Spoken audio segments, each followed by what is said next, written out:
Non, vous n'êtes pas passé en qualité minimum. Nous sommes juste revenus en 2008. Cette année, je décide d'acheter ma deuxième voiture. C'est en Lozère que je vais me perdre pour la rapatrier.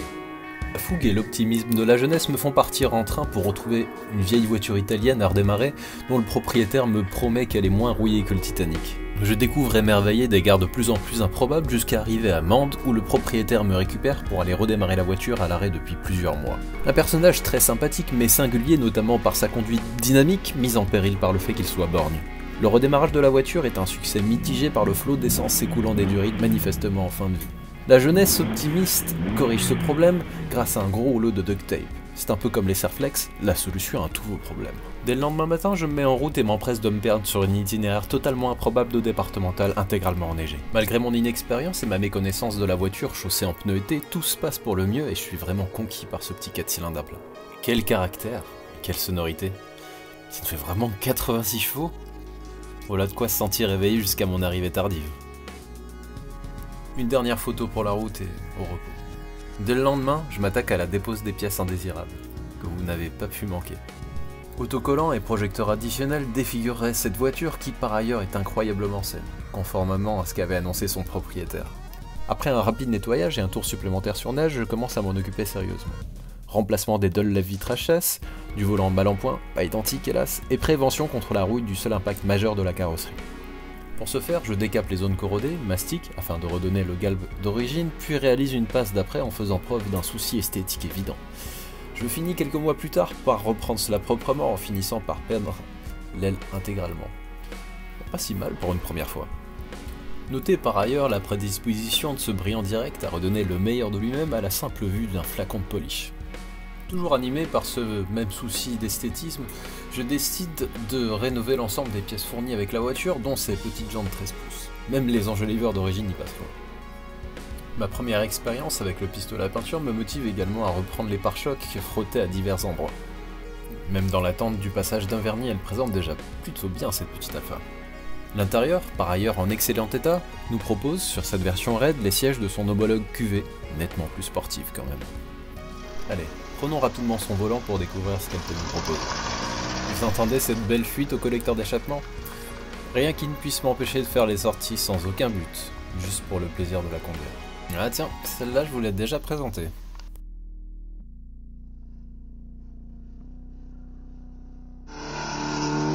Voyez, une Alpha ne tombe pas en poussière par le fait de rouler dans la neige et sur les routes salées. Il suffit simplement de bien les rincer et de ne jamais laisser les plaies ouvertes s'infecter. Je parle bien évidemment de la tôle à nu.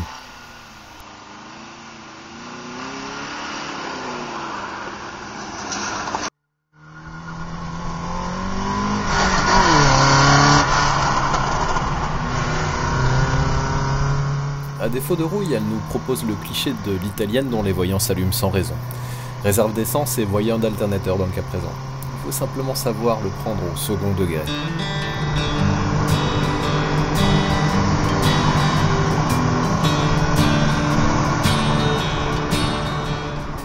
Plutôt souvireuse, la tenue de route n'est pas sa qualité première, mais elle le fait tellement clairement comprendre qu'on garde toujours une bonne marge de manœuvre.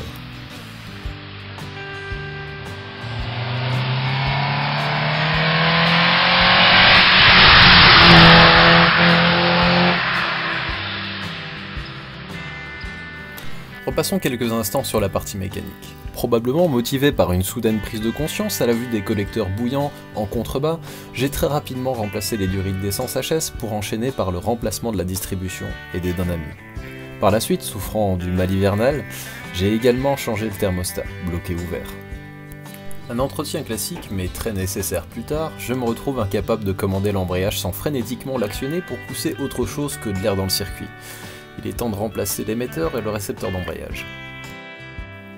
Le moment d'apprendre à réaliser seul une purge du circuit de freinage à l'aide d'un tuyau, d'une bouteille et d'une clé. Rien de bien difficile sur cette voiture, heureusement. Je termine par une remise à neuf du kit de joint des deux carburateurs double corps qui participent au caractère affirmé de cette 33.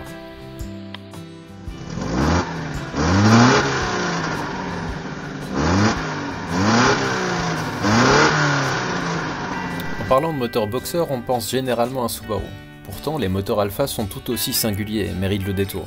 En supplément, la 33 inspire généralement la sympathie aujourd'hui, surtout dans une couleur détonnante comme celle-ci. Ce qui m'inspirait moins, c'était ses jantes. J'achète alors un modèle au nom évocateur de RG Didier. Et oui, ça ne s'invente pas. Et comme vous le voyez, elles reviennent de loin. Mais je suis très content du résultat, avec ce rebord laissé volontairement brut d'alliage. Elles lui vont comme un gant. Difficile d'exprimer tout ce que cette voiture peut inspirer pour les personnes qui en ont possédé une. Malgré ses défauts, elle est incroyablement attachante, et c'est toujours un plaisir de la conduire. Chaque utilisation nous gratifie aujourd'hui de sensations qui sont propres aux vieux moteurs à carburateur. La centralizzazione delle porte, ma parli di cose che servono a niente. Cuore sportivo, ti ricordi?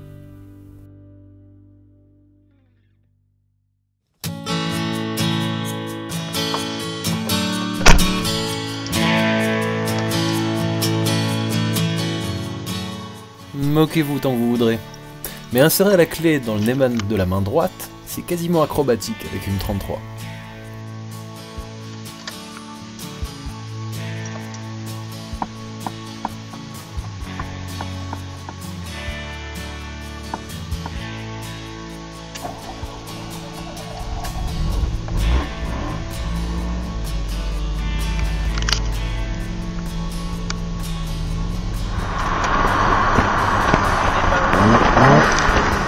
Jeunes et cervelés, les coups de gaz en freinant, c'est pas pour le plaisir de faire du bruit. Simplement, je vous mets au défi de trouver une 33 dont le synchro de seconde n'est pas HS, ce qui en fait une formidable école à apprendre le talon pointe et le double débrayage.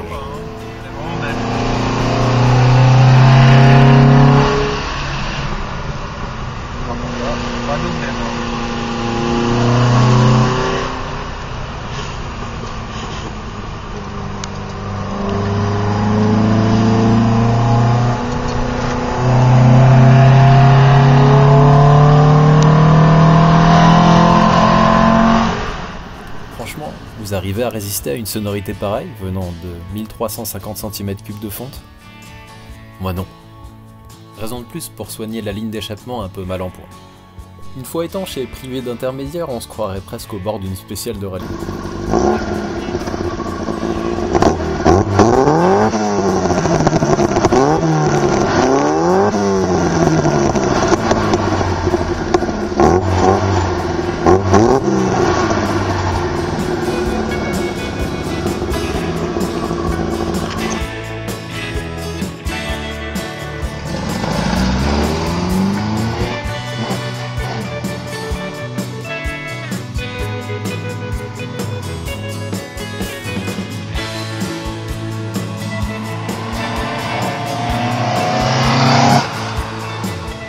Regardez, ça accélère, ça tourne, ça freine, un peu.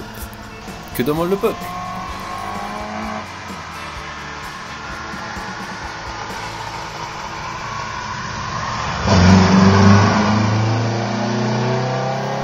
Bah oui, voilà ce qu'il veut le peuple. Retrouver le plaisir de conduire ces voitures peu performantes, mais incroyablement communicatives. Vous en êtes? Alors, rejoignez-nous.